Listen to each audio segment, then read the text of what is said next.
Neural networks. What is a neural network? A neural network is simply a series of layers of neurons that each combine to activate the next layer of neurons. Each neuron has an edge to every neuron in the next layer.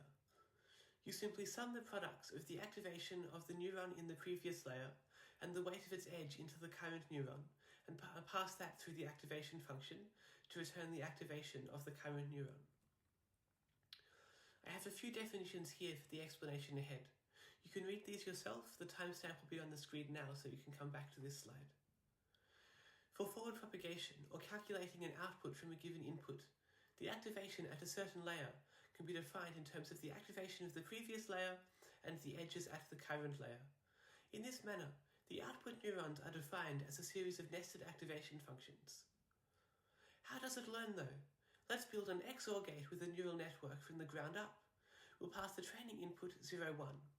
We're expecting 0, 1 as the output, since the output layer is 1 hot in this case. The neural network will return some arbitrary value after forward propagation since it's untrained. But just how wrong is it? We'll use a cost function called the mean square error, which has us square the difference between the returned and expected output for each neuron, and then take the mean. Conveniently, its derivative is the given output minus the expected output. We'll get to that later. Our error here is 0.147. From our cost function definition, we can find the cost in terms of the weights and inputs. Differentiating gives us the gradient of this function using the chain rule. Those terms are literally change in activation with respect to pre-activation and change in pre-activation with respect to the previous activation. Hence, they work out to be the activation derivative and weight respectively. Each layer should be Hadamard multiplied with the next layer. The gradient function nabla-c with respect to the input is trivially the transpose of this matrix product. But remember, the cost function is the error of the output. Trimming off the last layers is no different to having a shorter network with the last shaved off layer as a direct input. So we can define the error gradient at a layer as the product up until that layer.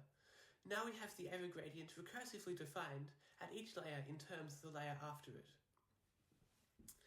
Now we simply change the weights by some value in the direction opposite the gradient to move towards a lower cost. It should be proportional to all three of the activation of that layer, the error at that layer, and some pre-decided learning rate.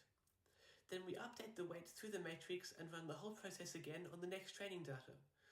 We have thus turned a decision-making problem into a cost minimization problem with a clear methodical pathway for solving it. There is theoretically one big limitation with this model, local minima.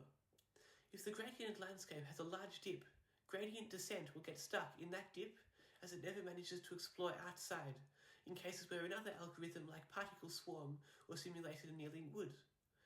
This is unlikely to be a significant issue in practice, however, as the dip in the landscape would need to be sufficiently large for every training data input to have an output within that dip, at a height where the network is insufficiently accurate, which in practice is extremely unlikely.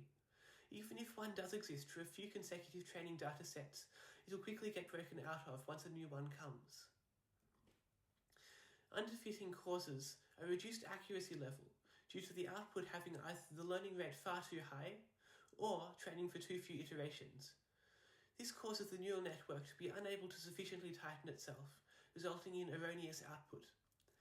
This issue is really difficult to resolve, as all it requires is changing the learning rate down or training for longer. Detecting it is also easy. If either of those two changes are made and the output improves, then the model is underfit. Overfitting is a little bit more tricky. It's caused by the neural network becoming too precise on the specific training data it's given, which causes it to lose its ability to be general. It's often caused by having the training rate too low, allowing it to settle right at the very lowest point it can find on the cost gradient landscape for the specific training data it has, which doesn't reflect the input data it receives during normal operation. As an anecdotal example, I tried to find the learning rate of my neural network implementation right down to 0 throughout the training using a cosine function. I found the result to be really, really terrible on average, unless I fed it a sample of its own training data, in which case it had some of the strongest activations I'd ever seen. By design, neural networks make decisions similar to their training data. Let's train one to decide whether Australia should grant visas. We use the training data between 1901 and 1975. Oops, we just recreated the White Australia policy. While this is an extreme example, neural networks excel at picking up on slight trends in data, with a history of finding connections that were assumed not exist. Here's some examples of two that have been made by neural networks. Any slight bias in the input data could very, very easily accidentally carry through to the output.